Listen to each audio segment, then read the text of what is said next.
Oh, yeah. What's up, everybody? This is another episode of UFO Garage. I'm Ben. And I'm Joe, and this is where we talk about UFOs, aliens, and all things weird. Weird. Woo! How are you doing today, man? Oh, I'm doing swell, man. I'm doing real swell. How are you doing? Not too bad, man. Not too bad. It's been a pretty good day, you know? That's good. That's good. The sun is in the sky. The moon is also in the sky. There's water. There's air. There's land. There's sometimes there's butterflies if you look hard enough, you know? Yeah, dude. And we're getting excited because we have an event coming up, right? November 4th. We're all going to be out at Mystic Quarries, hanging out, doing a little retreat. If you guys want to come out, that's where we're going to be. You can find it on our website, UFOGaragePodcast.com. There it is. Got all of our episodes. We got a little bit of merchandise on there. All of our episodes are on there. Ben even wrote an article. An article's on there. That's pretty cool. Oh, yeah. We talk about the website. I did some blogging. We got a little trailer to the documentary on there. Experiencer that we've been working on. Yeah, so go check it out. It's gonna be a good time. Hell yeah, dude. Yeah, the reunion is gonna be fun, dude. We're gonna smoke a brisket. I ordered some night vision goggles, dude. Following in Dan Warren's footsteps. Finally got a freaking monoscope thing. Well, it's a binocular thing. I'm pretty excited to see that. You said they were pretty good. Yeah, I'm excited, dude. Yeah, so hell yeah, man. Well, let's see. Tonight, man, I'm so stoked about our guest, Stephan A. Schwartz, a distinguished scholar for the California Institute for Human Science, award-winning author, has multiple TED Talks. Has been studying human consciousness for over 40 years, has worked on multiple high-level U.S. government and military projects involving remote viewing. I mean, this guy, he's interested in all the stuff we know about. We've just been speculating. He's actually done the work and the data and worked since the 60s on this stuff. So yeah, everybody, welcome Stephan A. Schwartz. What's up, man? Welcome to you guys. Super excited to have you on, man. Pretty good. We're doing really, really good, man. I got to say, Ben kind of introduced you to me, and man, I really enjoyed your work. One of my favorite things about it is you're so eloquent in the way you put it. Like it's easy to understand. You're a very easy person to understand. Like, well, good. Thank you. Yeah, like explaining like very profound things, like making very profound statements in the most simplistic ways. It's easy to follow, and man, I've learned so much just over the short time that I've been looking at your stuff. I'm excited to get into this. Good. Heck yeah. So right off the bat, Stephan, we knowing some of your work, you have been involved with remote viewing the location of Cleopatra's Palace, Mark Antony's Timonium, and the ruins of the Lighthouse of the Pharaohs. How in the world do you even begin to find the locations of these lost, maybe talked about locations and important? One of them is the seventh wonder of the world. Where do you even begin to try to find these locations? Or be involved? Well, you know, that particular project, the Alexandria project, I got 11 people scattered around the world, and I create a special map.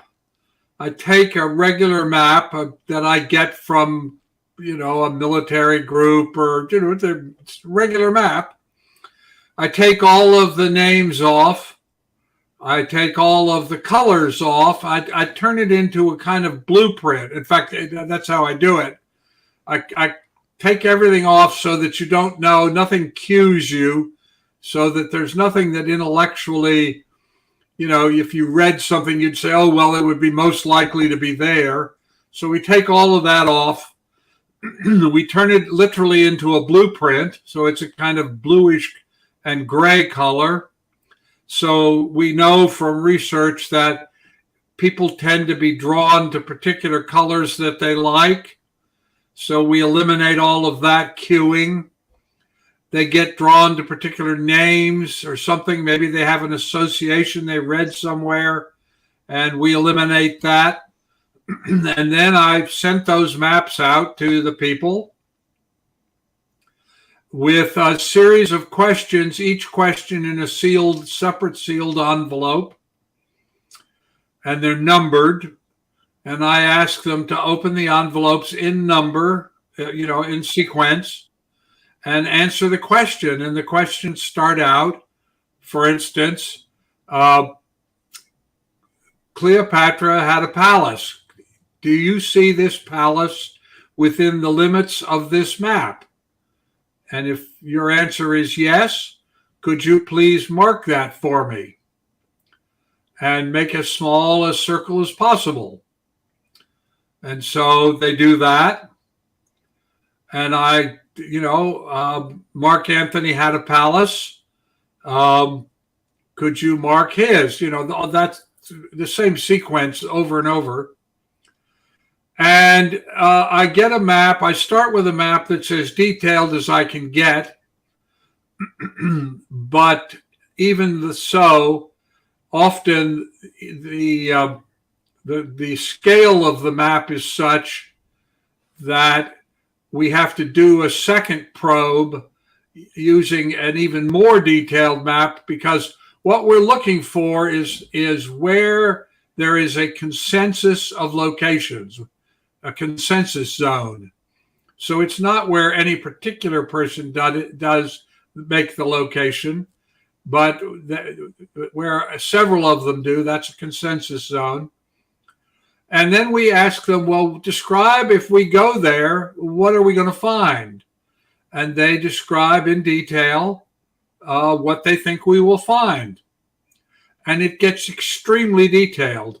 You can go to my personal website, StephanASchwartz.com, and you can watch a guy with an 8th grade education who was a parts manager at a Chrysler dealership up in Nanaimo, British Columbia on Vancouver Island. And you can watch him walk into 1,700 square kilometers and have an archaeologist who doesn't believe a word of what he's doing, or that you could actually do it, say to him, I want you to locate a buried city and then a single buried building in the city, and one that has a mosaic floor. And we've already surveyed this area, the buried city, so we already know where everything is. And watch this guy walk around. It's 114 degrees. And finally he says, okay, I know where I want to go. It's about a mile away. And we go down there, and he gets out of the car and he walks up a hill, and he says, okay, I'm walking over a wall. And I say, you're walking over a wall? He said, yeah, I'm walking over a wall. And it's about 3 feet down. And he describes the city, or the building that he describes the city, and then he describes this particular building. He says it's a Byzantine building. It has a tile floor that has red, black, and white tiles that are about 5/16 of an inch around. So this is out of 1,700 square kilometers. We're down to 5/16 of an inch. Wow. And I say to him, okay. And then he goes away, and I bring in a woman, Hella Hamid. George McMullen was the first guy. I bring in Hella Hamid, and I say, can you locate this city, and can you locate this building? And she describes that she goes to the same place. There's nothing that would lead her to that place. There's no mark or anything. This is out in the desert now. You got to be clear about that. I mean, there's nothing. It's a desert. Right. And she picks the same place, and she sits down, and she says, well, there's 3 rooms. And one of the rooms, the middle room, has got a column, this strange column that was built at a later date. And it involves something that involved a lot of heat. And it's a Byzantine building that is not Roman or Egyptian. later period. And it has this tile floor. And meanwhile, there's a whole bunch of archaeologists, this main archaeologist, a guy named Faculty, and his graduate students, and they're all snickering as we're doing this, because when they previously did an electronic survey of the area, which they have published, so there's no question about it, they marked where everything was located, and where this particular spot that George and Hella have picked, there's nothing there according to them. Huh. And if there were anything there, it would have to be Roman, and it wouldn't have that kind of a tile floor. So they're just, they're just snickering into their hands as this is going on, and they're listening to it. Ha ha ha. We already know there's nothing there. Oh, this is going to really embarrass them. You hear all this kind of stuff going on. So, okay. So then we bring in the working guys to do the excavation. And this archaeologist it's their guys. So he's in control. And they go down, and at exactly 3 feet, they find the wall. Oh, I left an important part out of one of the most important parts. I then take Hella away, and I bring George back, and I give him some wooden stakes. And I say to him, George, would you put a stake in the corners of the rooms of the building? So he puts the stake in. Now, remember, this is 1,700 square kilometers. So I don't know, that's about 600 square miles. And he's down to 1/16 of an inch. And he puts down these stakes, and boy, you can just hear him just laughing away back there. Because this is all, from their point of view, this is all crap. So you're at the location of this site, and someone physically puts stakes into the ground? Yes, in the corners. It's the corners that are the really cool part. Because, if you dug down into the room that you've got 500 years from now, if you didn't mark the corners, you might miss it altogether. But on the corners where you get the walls joined together, well, then that's really good. So the workmen come in, and they only dig in the square that's been marked out. And at 3 feet, they find the wall exactly as they described. Wow. And out of the 1,700 square kilometers, George is collectively about 28 inches off in the orientation of the building. That is, he's about 6 inches to the right of one stake, and but basically he's right on top of it. Wow. And over the next 6 weeks or so, as they dig down, everything that Hella and George have said, it turns out to be a Byzantine building, because it has a Christian consecration mark in the foundation. And George said, well, they took most of the tile floor away at a later date, but there are still some tiles down there. And snicker, snicker, snicker. And they get down, and they find little black, red, and white tiles, exactly as he described. And he says they're marble on one side, and they've got plaster on the other side.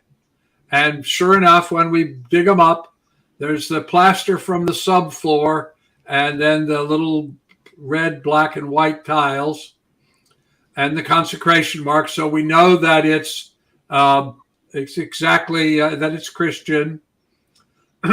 We find Hella's column. If you go to the website, you can watch it happen. I filmed it as it happened, so there'd be no question about it. So a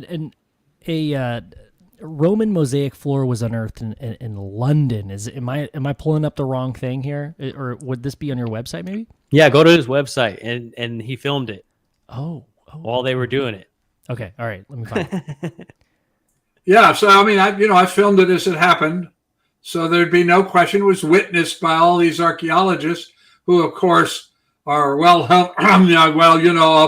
oh yeah, we did this survey, and there shouldn't have been anything there, but there is something there, and it's exactly where you described it, and I did that because I wanted to dive in the Eastern Harbor, where I thought Cleopatra's palace was, and where the lighthouse of Pharos, one of the 7 wonders of the ancient world, was located, and Mark Antony's palace, and also the Ptolemy's column, which was this great big sort of memorial column.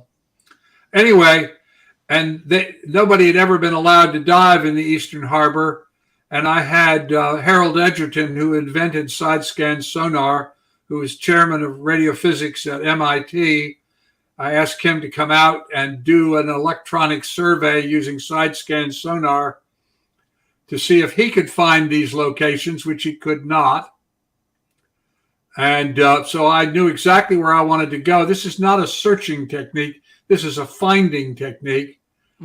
But I went to the governor of Alexandria, a man named Mohammed Hilmi, and I said I'd like to dive in the Eastern Harbor, and they didn't want me to do it. And I said, well, what would make it okay for me to do? What do I have to do to get permission to do this? And they said, well, you'd have to prove to us that this crazy thing that you're doing, remote viewing, actually works. So in order to prove it, excuse me, in order to prove it, you'll have to locate a buried building that we select in a buried city that we select. And you'll never be able to do that. Oh, they were giving you a test. Oh, this was a test. Yeah, this was in Maria. Maria is a lost city that was at one time a kind of pleasure city on the edge of a lake called Lake Maria, which is mostly gone. It's just kind of puddles now.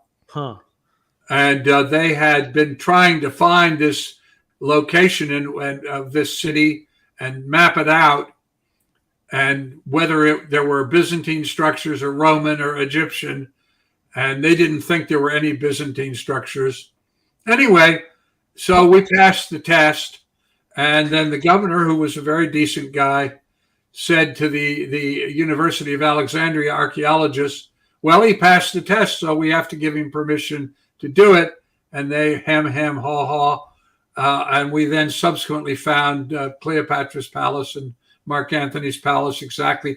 And from the point of view of Mikolowski Radzejewicz, who was the leading archaeologist in the city, who was the head of the University of Warsaw excavation group. There was an archaeological team from the University of Warsaw.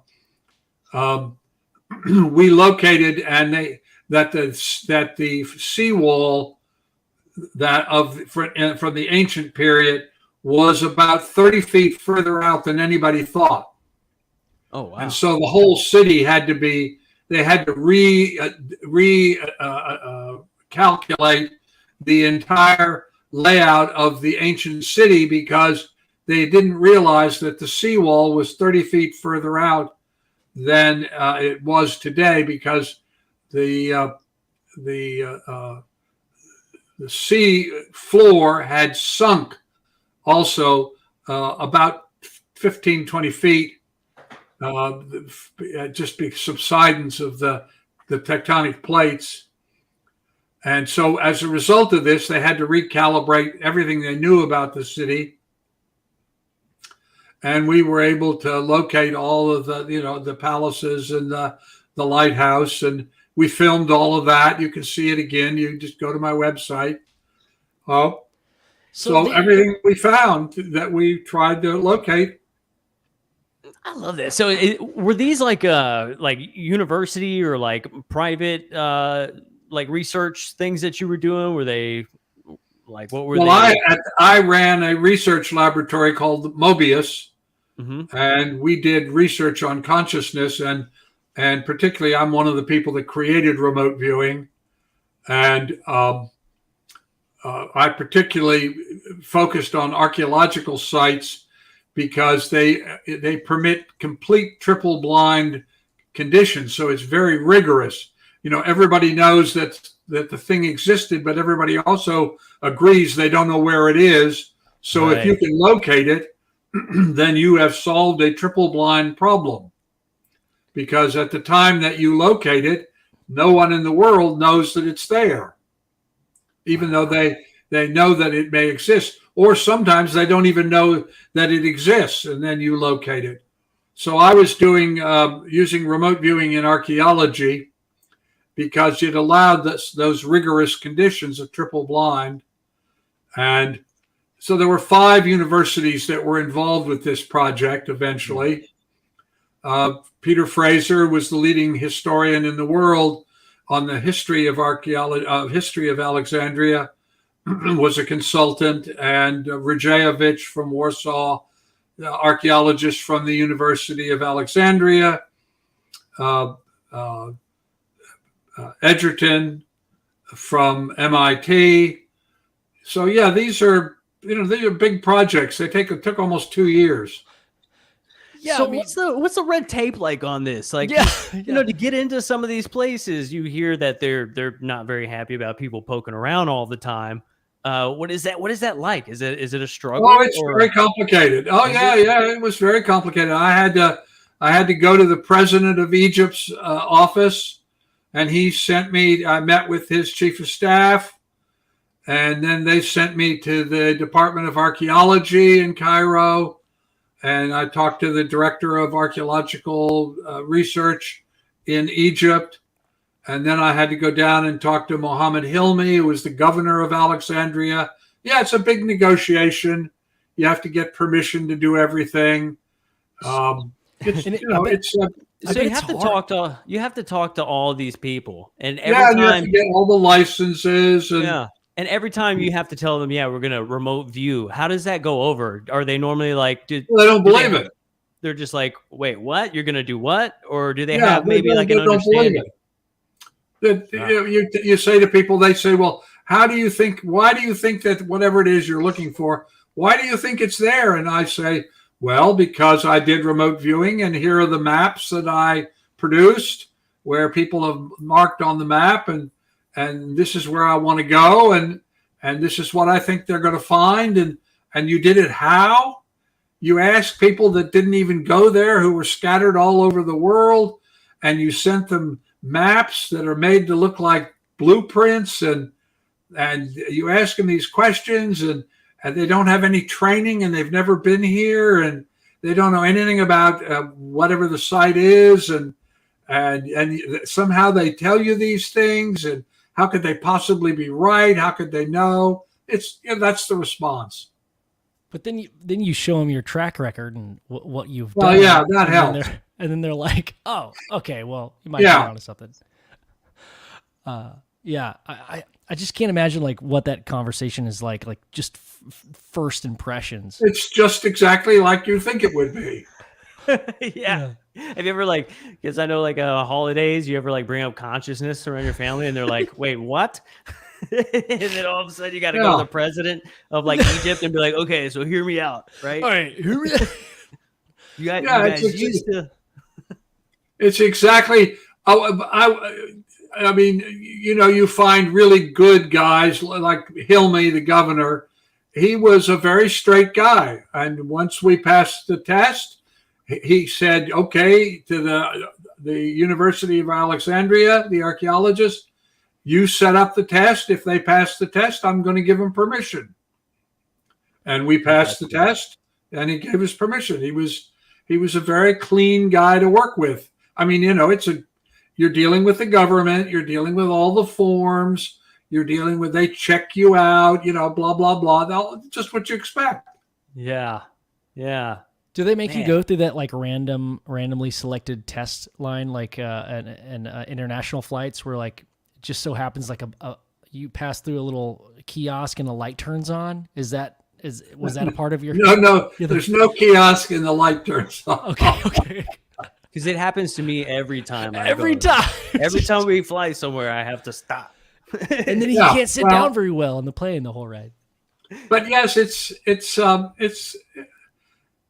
interesting experience. I've done this all over the world. I've done it in the Bahamas, for instance. I had to go to the prime minister's office, and I actually had to get them to change the law and then they wanted me to do a particular kind of search, and I agreed to do that. And So we had on that project, the Seaview project, we found the Brig Leander. that had I don't know what, 4 or 5 universities involved with it. You get researchers that are really good. I get the very best people, because if you work with the very best, they're more open to it than people of the second or third tier. Really, really good scientists recognize that that intuition is an important part of finding things. Yes. You know, Einstein says, I was whiling away an afternoon in a canoe after I'd been sick, and suddenly I suddenly saw how relativity worked. Or Poincaré, the French mathematician, says, I had a vision going across the street. Or Descartes says, I had a dream. I had 3 dreams. That all of these mathematics that I have been working on. Or, you know, I was years later, this is after the Alexandria stuff, I was going across the Salk Institute with Jonas Salk, and I said to him, how did you figure out to do the vaccine the way you did? And he said to me, I had a dream. Kulka had a dream about the benzene ring, the chemist. So when you're dealing with the first tier people, they recognize that this sort of non-local consciousness experiences play a big role in creating breakthroughs. And so they're more open to it. I mean, as I say, Harold Edgerton, you know, he was one of the most famous scientists in the United States. He created the side scan sonar, invented it. He didn't know me from Adam's house cat. And I just sent him a telex and said, I'm in Egypt and I've gotten permission to dive in the Eastern Harbor where I think Cleopatra's Palace, and I'd like to know whether you could find it with side scan sonar. Would you come over and do this? And he wrote me back, if you'll give me a first class ticket and put me up in a decent hotel and you can do it on these dates, I'm your man. First class? Damn, dude. I love it. What kind of snacks you getting there, man? So I said, well, I can do all of that. I love it. I love it. So did the scans work? They didn't work? They did not work. They did not work. No, in none of my expeditions have the electronic survey techniques located the thing that the remote viewers located. So I heard you say something very interesting, and it kind of piqued my interest. And it was that this isn't an electric phenomena at all. It has nothing to do with like electricity or like you like carrying a current or anything. It's completely different, right? You're dealing with non-local consciousness. It is not an electromagnetic phenomena. In 1977, I did an experiment with a submarine. You can go to my website again and see that movie. I got Leonard Nimoy, Dr. Spock, to narrate it for me. That's awesome. And I did a test to see whether any of this was electromagnetic in nature, and it is not.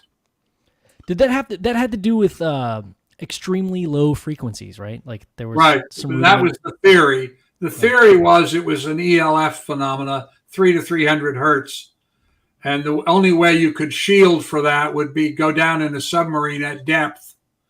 The U.S. Navy had spent $125 million figuring out exactly how deep ELF would penetrate seawater and what the bit rate of transmission, that's equally important. That is how much information you could get. And so I knew all that because I had been the special assistant to the Chief of Naval Operation for research and analysis, another part of my life. And so I knew exactly how deep we had to go, and I knew what the bit rate of transmission was. And remote viewing provided much more information than you could possibly get through ELF. plus the shielding problem. What do you think? What do you think the bit rate like ratio is, or average is, if you're good at remote viewing? I mean, like for those that you don't know, like resolution is not the same as bit rate. You can have the same resolution, not enough information with like videography and photography and things. But bit rate, like you can export a video at 8 megabits per second or 50. It's just a larger file, so there's more information in that file. You can get anything. Yeah, so you could have 1 second, just 1 second, but at a very high bit rate, you can. Oh no! It's about the same rate of processing that you would have if you were actually looking at it. Wow. Ooh. I mean. Wow. What? Ooh, whoa. Okay. Love that. So like visualizing something just by getting a flash. Yeah. If I said to you, for instance, Ben or Joe, if I sent you this map and I said, would you please, my first question is the thing that I'm looking for within the confines of this map? And if you said yes, then I would say, well, okay, would you please locate it for me and make a little mark? And you would do that, and that would take you as long as it took you. And then I would say to you, all right, I want you to physically, in your mind, go to this site and describe for me what I'm going to find. And then they would say, well, like Michael Crichton, the author and film director, and was one of my remote viewers. And we were trying to find the Brig Leander, this ship that was in the Bahamas. And Michael said, well, you're going to find, it looks like railroad ties. They look like railroad ties. These sort of big beams of wood. And you'll find bits of metal. And it's in a location, it didn't break up, it sank. So it didn't just come apart as it, strewn over a large area. It's all in one place. And other viewers said to me, like, things like, one of them said, you're going to find a box. It's going to be kind of broken up. But in this box are these little glass vials. They're about, 3/4 of an inch long. And I'd say, well, make a little drawing of them for me. And they have colored powders in them. Ooh. Now you think about that. This is a guy in Italy who's in Rome, who's just telling me this. He's recording it on a tape recorder and sending me the recording. Uh-huh. And so you're going to find these little glass vials with these colored powders, and there's 3/4 of an inch, and he's, several thousand miles away. He's never been there before. And, you're diving, you're down about 20 feet or so, 25 feet. And you're looking around, you found the wreck. And as you're looking through the wreck, as you're slowly excavating the sand, you come across this little box. And in this little box are these little glass vials with, turns out they were powdered medicines. It's very strange. I mean, I want to tell you this, you do this kind of stuff, it's quite weird. I've got a question for you. So do you think that remote viewers, those that have practiced, I mean, I've listened to a lot of your podcasts and interviews. So I'm a little bit well-versed in some of the nuances, but like if you're really good at remote viewing, is that person guessing to something that is hidden, seeing something that is hidden now? It has a relation to time. So is that person seeing the future, whereas they are the catalyst to make that event happen? In your opinion, if I said to you, Ben, can you remember when you fell in love with your wife and you took her out to dinner for the first time? Can you do that? Oh yeah, very vividly. Yeah, Can you remember what the room looked like? 100%. Yeah, Do it's a you sushi remember? restaurant in Austin. Yeah. You can remember the whole thing? Oh yeah. Well, I mean, there's moments. Yeah. I There's- mean, yeah. not everything, but you can see her sitting there, and you can remember how you felt and maybe what you ordered and that kind of thing. Can you do that? 100%. Yeah. Yeah. Well, that's remote viewing. That's exactly what it's like. You gave me chills. You gave me chills. I love that. So if you're what? Okay. So is this where like the reincarnation stuff falls in? Because like if you were to remote view something when you technically weren't alive, is that how you're seeing it through the No. No. So how are you remote viewing? You have to change your whole idea of what reality is. What we're dealing with, what we call reality, is well, let me start with this story. In 1931, Max Planck, the father of quantum mechanics, was interviewed by the Observer newspaper. And they went up to him. He didn't give a lot of interviews, so it was a big deal. And they went up to him and said, "You and Einstein are the two most famous scientists in the world. What have you learned?" And I think that they thought he was going to be talking about molecules and atoms and things like that. And instead, what he said was, "What I've learned is that consciousness is fundamental. You cannot get behind consciousness.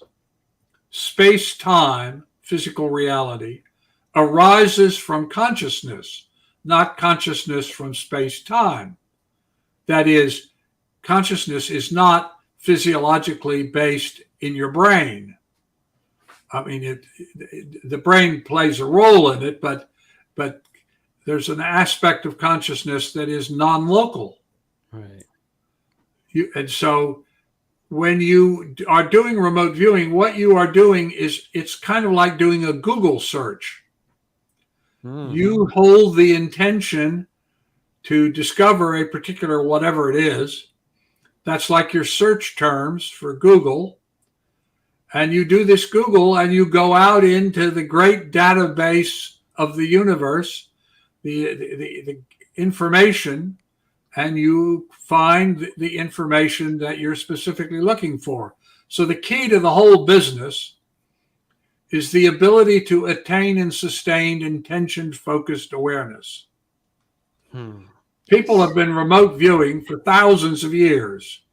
I mean, the little group of guys, myself, Hal Puthoff, Russ Targ, Ed May, Jim Spottiswoode. I mean, this little bitty group of guys that created modern remote viewing,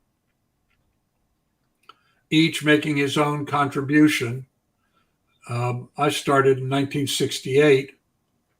The SRI guys came along 5 years later, and each of us independently making our own little contribution. But the fact is, the oldest remote viewing on recorded history that we have is in the 46th chapter of Herodotus's Histories of the World, and it's about an event that occurred in the 5th century BCE. Mm-hmm. So, several thousand years ago, and it's done exactly the same way we would do it today. Yeah. So people have been able to open to this aspect of consciousness for thousands of years. They do it differently. There is no one way to do it. Now, there are people that sell you commercial programs that'll tell you this is the way, right? But there is no the way. Yeah. Religion. Different people have done it differently over, as I say, over thousands of years. Yeah. It is a question of being able to still the thought response of that dominate most of your thinking It's hot, it's cold, it's light, it's dark, it's noisy, it's quiet. There's a smell, there's no smell. I'm thinking about this girl I'm going to take out, whatever. I feel like you have to take out an aspect of ego as well. Like You put all of that recedes into the background, and you hear what in religion they call the still small voice. And it's this non-local aspect of consciousness. And the key, as I said, is to the ability to attain and sustain intention-focused awareness, because that is what allows you to open to this non-local aspect of consciousness. So how you do it is just, there are any number of ways to do it. But one of the key ones over long periods of history is that meditation is a good way to do it, because meditators, we know from research, routinely do better than non-meditators at things that involve accessing non-local consciousness. That's the first part. The second part is, well, what are we talking about? And the key is, and the two great mystery questions, and I can't answer them. Nobody can. Yeah. Nobody I'm aware of anyway, and I've been following this for a long time. What is consciousness? I don't know. And what is information? I don't know that either. But what you're doing is accessing information. And you can get anything. And in fact, that's what freaked politicians out, because it suddenly dawned on them that a remote viewer could find out they were cheating on their wives, or that they were making an illegal graft deal to get money for something. Right? Yeah. So they're not going to be huge fans it freaked them out because they realized there are no secrets. Right. What a good remote viewer can get anything. Yeah. I feel like there's an entire black budget of our government is spent on figuring out secrets. And well, there's a famous story about this. One of the remote viewers up at the SRI group described Brezhnev's office, including details that nobody had ever been able to know before. And as I said, a senator who was a friend of mine, who was a very senior senator, said to me over dinner one night, he said, "You got to understand, it freaks people out to believe that some remote viewer could be saying, what is this congressman doing?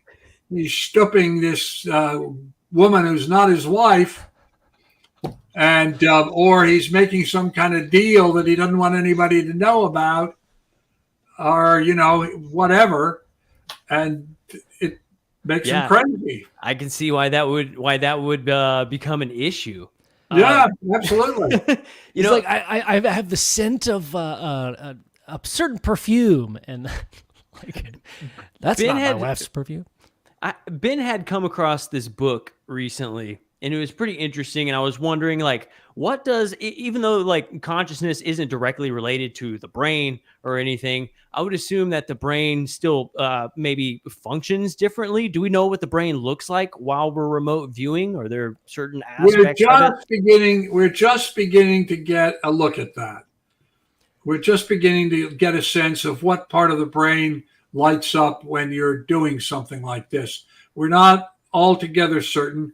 The best research, the prefrontal cortex and the anterior superior temporal gyrus seem to be involved, but it's early days on that. But we'll get there. I mean, it's a question of doing the research and doing it again and again so that you know that you're dealing with something solid.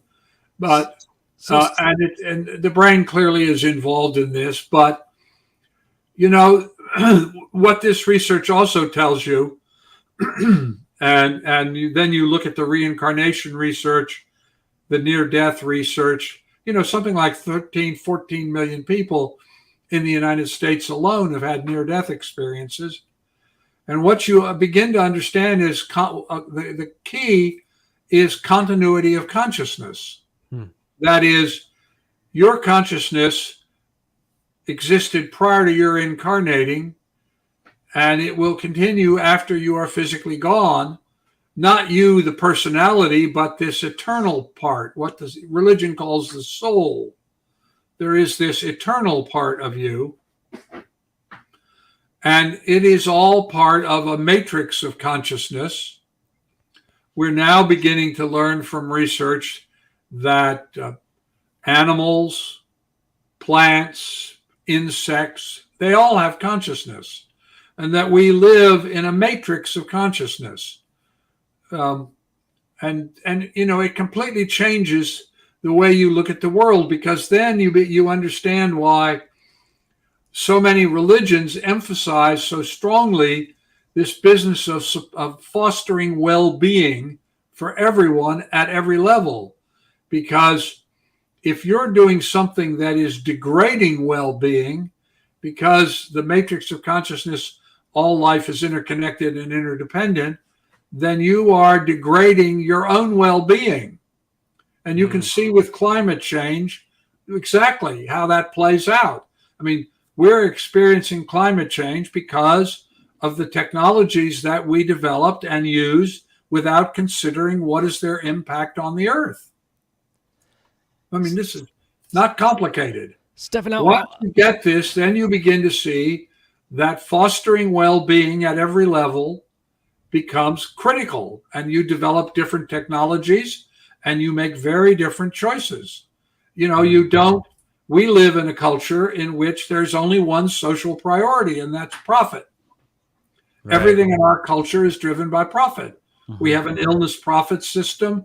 We are one of the parties is trying to make an illness a profit education system. We know that the legal system is deeply influenced by your wealth, and all of that stuff needs to be replaced with fostering well-being. It seems like it's going to be a very, very different world. And I'm looking at the future now. I'm getting remote viewers to look at the year 2060, and what they're telling me is we're going to be a very, very different world. Well, you can feel it right now. It's definitely a different world than it was 5 years ago. Yeah, exactly. And it seems like our economy and our religion is both ruled by profits. Yeah. You know. So things are changing. They're not changing fast enough. We're going to have big problems from climate change, sea rise, drought. We're going to have 3 big migrations in the United States, one away from the coasts. You know, like Florida just had this horrible hurricane, but the projections are that Florida from about Fort Myers down is going to disappear. It's going to go underwater. Oh, it gone.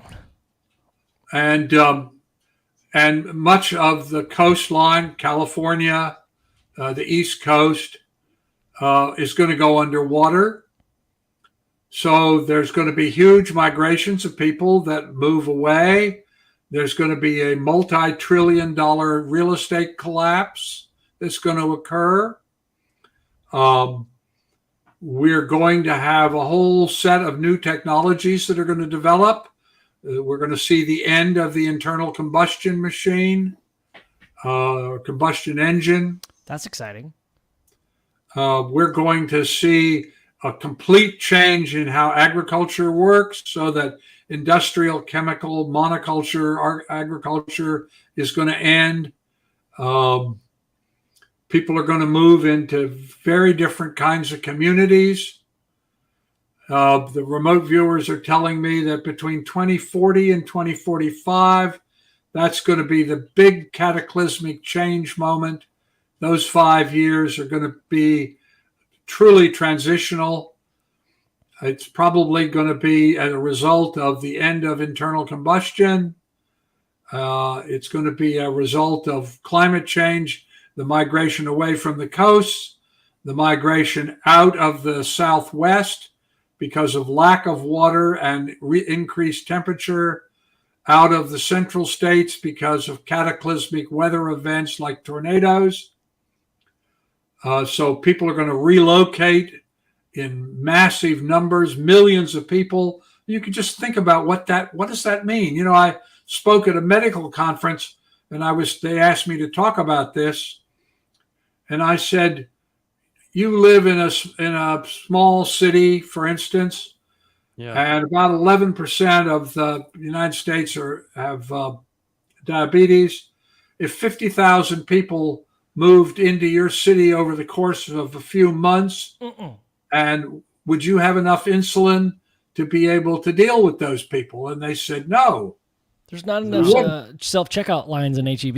Yeah. I mean, we can barely deal with the stuff that's coming over the border right now. Can you imagine just like people moving in, like just even from your own country, like just in on your own state? You can kind of see that in Texas right now with just people just flocking all over here. Absolutely. It's already happening. Like I said, within the past 5 years, our life here in Central Texas has changed drastically. Like it's a lot harder to find cilantro nowadays, dude. I don't know if you've noticed that. It's so hard to find cilantro. I mean, the best projections that I see is that there's going to be about 53 million internal migration people who will be moving. So we're a country of 334 million people right now, and 53 million of them are going to be moving.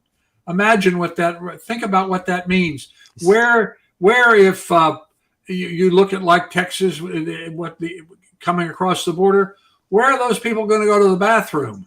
Where are they going to sleep? I was thinking we send them to Canada. Oh, good. I mean, they got a lot of room up there, you know. Canada is also going to be going through massive changes, and they're going to have their own problems. Yeah. So this is not going to be any single country. I mean, you look right now, Pakistan, 3/4 of Pakistan are underwater. Yeah. Think about that. Stephan, Bangladesh. Look at a country like Bangladesh that's very entirely coastal and low lying. Most of it's going to disappear. I've got to ask. Where are people going to go? You look at the Himalayas. The glaciers are all melting. So first they're going to have floods, and then they're going to have drought. Where are all those millions of people that depend on the glacier cycle that is now going on? When it ends, where are they going to go? So we're going to see a very, very different world, and we are not preparing for it properly at all. I've got a question for you, Stefan. So in your remote viewing, finding Cleopatra's palace, there's a few other locations in surrounding Egypt that have to do with either they're underwater or close to water. Now, I don't know if I'm making a connection just randomly, or do you think this kind of cataclysm event, what you're seeing that's going to be happening in the next 20, 30 years, do you think this is a foreshadowing for what has happened, what you've seen, what you've been able to prove and find, and what can we expect, and what have we learned? Like, do you think there's a connection? Has this happened before, this exact same thing that we're seeing now? Yeah. Have we seen climate change at this level within recorded history? Yeah. No, not at this level, because this is a planetary wide. We definitely have seen changes as, humans came across from Siberia to North America at a time when you could do that by walking. Mm-hmm. And so there have been huge changes, but I don't think anything quite as cataclysmic as what we're going to see. But I mean, we know from these massive changes, civilizations have fallen because they ran out of water. You're a really smart guy, so you can probably answer me this, because I've looked it up and I still don't get it. But places that don't have water, they're pretty close to the ocean. Like, we haven't figured out a way to desalinate a whole bunch of water yet and use it for something important and just make fresh water for people. Yeah, but desalination has a whole raft of problems. Yeah, it's just because you pour this super saturated salt water back in. The salt doesn't just disappear. Yeah. When you do desalinization, you send this slurry back in, and that's a whole other problem that disrupts. The key to this thing, Joe, it's very clear to me. I've been doing this now. I started in 1978 getting people to look at 2050 because I thought we were going to have a nuclear war. Yeah. I had just come out of government and it was in the geopolitical realm. And that's a scary time. Most people that were in the world I was in, they all thought we were going to have a nuclear war either by accident or by deliberate choice. And in fact, were it not for one Soviet colonel who wouldn't push the button, we would have had a nuclear war. He just wouldn't push the button. That's a story not many people know. But anyway, to give you an example, I started in 1978 thinking there's going to be a nuclear war. I had a little daughter who just, was a few years old, and I wanted to know what was her life going to be like. And you don't want to get too far out because if you go too far out, you can't understand what they're saying. I mean, for instance, in the 18th century, if you'd said to somebody, go to 2022, and they said, oh, well, you've got this thing you can carry around with you that will allow you to talk to anybody on the world. I mean, you wouldn't even be able to comprehend it. Exactly. Yeah.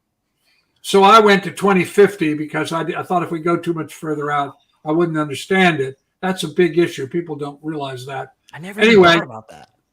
And I said to the remote viewers, is there a nuclear war? And they said no. And I said, oh, well, is the world safer then? And they said, no, the world is much more dangerous. I said, really? Why? And they said, terrorism. In 1978, the only terrorism anybody was really concerned about was the Protestant Catholic struggle that was going on in Northern Ireland. I said, terrorism? Really? Wow. So, well, what's the Soviet Union like? And they said, well, it doesn't exist. Damn. I said, what? What do you mean it doesn't exist? It doesn't exist. And I went around to all my friends in the geopolitical world, who did these this is their area of research. And I said, can you imagine what would cause the Soviet Union to cease to exist? And they said, Stephen, that's crap. I mean, no, that's nonsense. But of course, Christmas Day, 1991, the Soviet Union ceased to exist. Sure enough. Yeah. And I said to them things like, well, talk to me about healthcare. And they would describe a very different kind of healthcare. And I said, oh, well, then I guess we must be in control of most of these big illnesses. And they said, oh, no, there's a whole series of pandemics that are coming. Really? And I said, pandemics? What are you talking about? I mean, I'm thinking the 1918 Spanish flu, right? Yeah. Mm-hmm. And they said, well, this is 78, 79, 80. They said first one's going to be a blood disease that crosses over from primates to humans. And it's a blood disease, and it's going to kill millions of people. Dude. And I went to a friend of mine who was a deputy director of National Institutes of Health. And I said to him, do you know anything about a blood disease crossing over from primates to humans that has the potential to kill millions of people? What year was this? This was fall of 79. And he said to me, that is complete nonsense. Whatever it is you're smoking, Stefan, I advise you to quit. Give me some of that. And then, of course, 1981, AIDS comes out, HIV kills 35 million people. Then we have SARS, then we have H5N1, and now we got COVID. And we're going to have others because climate change is causing the viruses and bacteria to mutate in order to deal with the change in circumstances. So we're going to have lots of other pandemics, I think, that are going to come along, like COVID just did. And we're not going to be any better prepared for that, for them, than we were for COVID. I mean, who knew about COVID before, 2017? Right. Who never heard of COVID? I've actually, so my stepfather's brother, so my uncle-in-law, I guess, he's a scientist. I don't know the words. I'm kind of dumb, but he's been studying. He's a virologist or something like that. So he's known about this form of COVID, SARS or whatever, for a while. Like, it's a known thing. Like, it's been around for a few years, and that thing, it's maybe since like the 90s. That's been like, they're very aware that is a mutation that is a possible. Yeah. It's like, here, what he said, what he described it to me was they rate it on a variability scale of spreadability, or can this happen naturally and not just in a lab? And it was like pretty high. Like, it's going to happen at some point. We just don't know when. Yeah, well, we're going to, and there's going to be other things. Yeah. That's the point. That's what I'm trying to say is, as we disrupt the world because of what we have done to create the climate change, we're going to see all kinds, as all the other living beings on the planet accommodate to adapt to those new circumstances.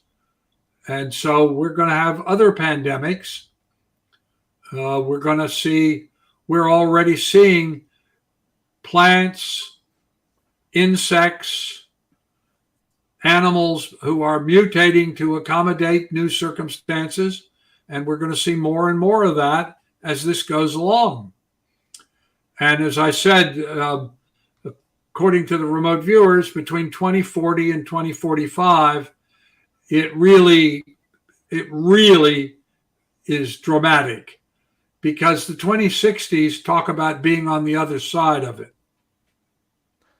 Ooh. Oh, really? Oh, damn. Because see, I was about to say, does that hinder like our ability in the future to do cool stuff? Like, do we not have floating hotels in space by that time, or like, do we or do we not? Yeah, you know? but there's does it floating kill hotels off everything? We don't get to go to them, dude. I know we're not gonna get to, but like, with all this stuff coming, like I feel like we're so close to like doing something really cool, that we get to see. But like, if all this stuff happens, then like we may not have the resources or the time to be able to deal with it. Which is kind of a bummer. The scientific term is a turd in the punch bowl.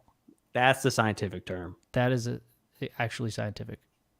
Well, you guys are interested in UFOs, so let me give you what I think is going on there. It wouldn't be a UFO show without it. Let's go.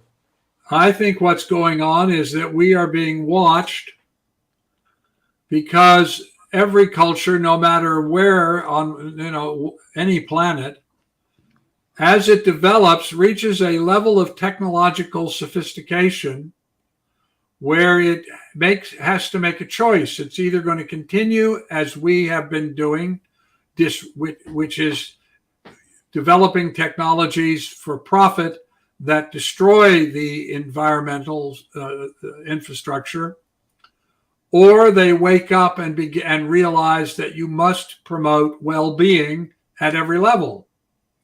And they're watching us like cultural anthropologists. I mean, it's clearly, if any extraterrestrial civilization wanted to conquer us, it'd be easy. Yeah. So that's not the issue. Right. What they're doing is watching, because we're at the crossroads where we either keep going and destroy ourselves, or we wake up and realize that the first social priority of every culture must be to promote well-being at every level, from the bacteria in the soil to the birds in the sky and all the beings that walk around on the planet. Except mosquitoes. You have to promote well-being, because everything is interconnected and interdependent. And if you don't do that, if you are sabotaging the equilibrium of the system, then you're going to pay a huge price. And they're watching us to see whether we're going to make it or not.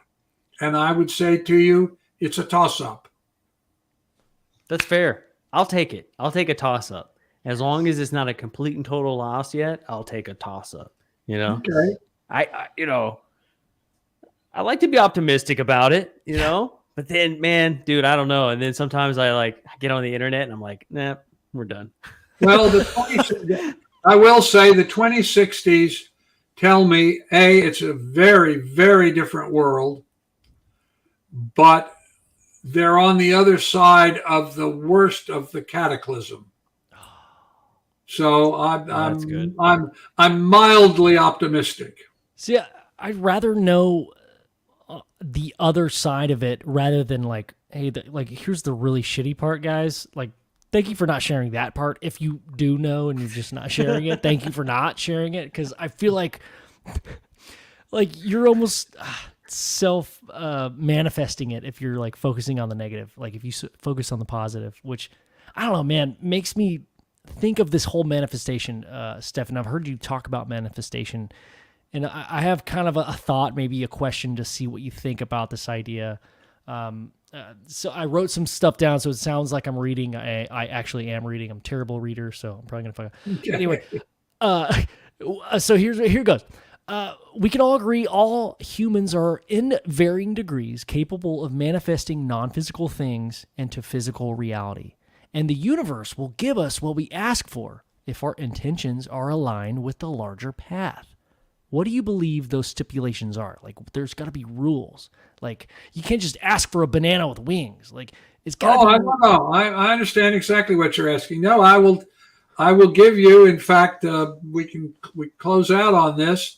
I will give you exactly what I tell people who ask me that question. I get asked that question all the time. And that is the quotidian choice. Every day you make dozens of little decisions. The toothpaste you buy, the cat food you buy, the toilet paper you buy, whatever. Every one of those is a vote.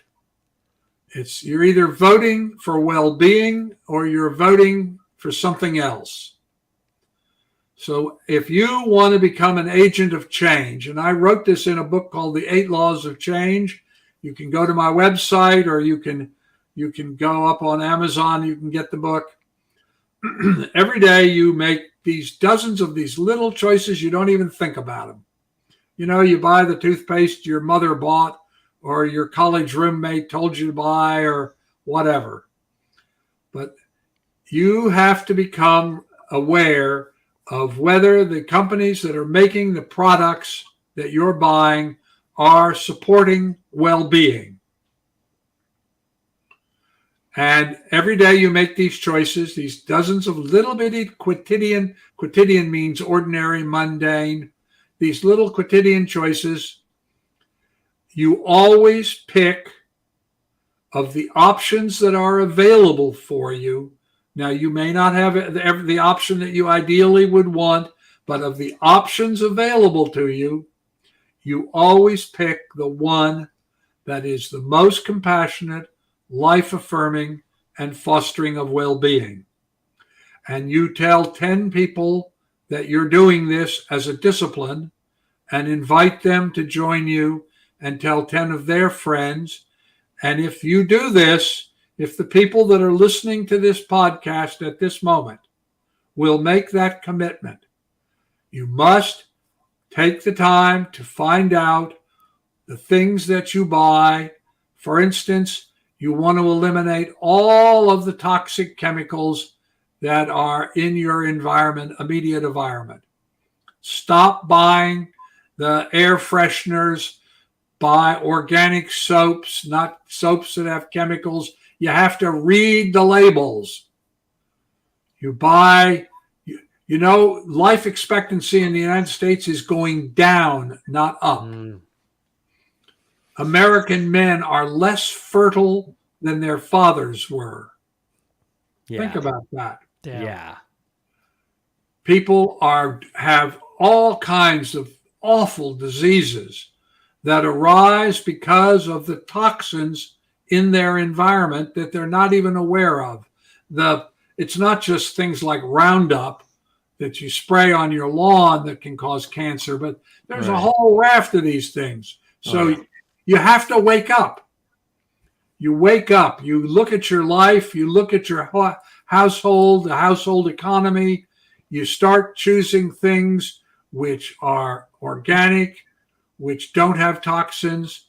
You make choices about the companies you go to, the restaurants you go to, the gasoline you buy, whatever. You always pick of the options that are available to you at that moment, the most compassionate, life-affirming, and fostering of well-being choice. You do it. You tell your friends to do it.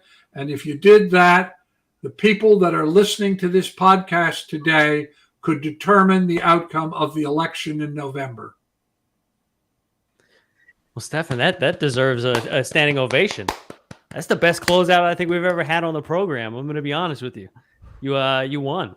That was great, man. Stefan, thank you so much for stopping by and hanging out with us this evening. Glad to do it. It's been absolutely wonderful, man. Hope to see you again. Thank you so much. Ladies and gentlemen, Stefan Schwartz. Thank you, sir. Woo! You have a good night. All right. You take care, guys. All right, Will see do. you, buddy. That was great. Dude. That was a lot of fun. I don't know. I mean, usually we ask, where can people see you, but we've got the links in the bio to Stefan's website, to a few YouTube videos of note, including the TED Talks that he's been a part of. Man, it's been like an eye-opening and awakening kind of like a couple of weeks since I found him. Yeah. And now he's just everywhere because, the algorithm is like feeding me stuff, and it's like perfectly like where I'm at headspace wise. And like, well, it was great because we had like a bunch of pieces that we didn't know what to do with. Yeah. And like kind of after finding him and listening to his talks, it was like, oh, so these pieces go here. That makes sense now. Okay. It's like you're starting to get the picture. So yeah, great. I loved it, man. Freaking fantastic. I feel like, man, if he's down to go on in a month or so, I feel like we're going to have even better questions. I know there's some questions that we didn't get to, but he's a busy man. So, man, that was awesome. That was awesome. Hell yeah, brother. What? Well, do we want to update people on what we're working on, or like just say hey, we're doing the... Let's just remind them about the retreat on the 4th. Yeah. 4th through the 6th, we're going to be out at Mystic Quarries. We're going to be hanging out. We're going to barbecue. We're going to be telling stories, hanging around the campfire, maybe do a little UFO searching, see what we can find. Probably satellites, but I don't know. Maybe we can get one to do something cool, right? It's happened before. Dude, I'm thinking Stefan Schwartz is going to be just like slowly dropping down from the sky in an orb. I got to tell you, man, he's right, though. Like people are changing. Like the foods that we eat, like we're definitely not like as fertile anymore, bro. Like we're kind of soft now, Like you think toxins are why everybody thinks they're ladies now? Dude. Who knows, man? Maybe it's all the grains we eat, dude. All the cereal we was munching as kids. Honey Nut Cheerios poisoning is not everybody. the same. Did you know that Honey Nut Cheerios isn't the same as regular just Cheerios? The box is yellow. It says Cheerios. Bro, I've been knowing that. It's a totally fucking different thing, dude. It's completely different. It's a whole different vibe. They're made in different buildings. Honey Nut Cheerios. It's got that booty. It's got that sweet sauce. It's got that little something. It's got that. Yeah.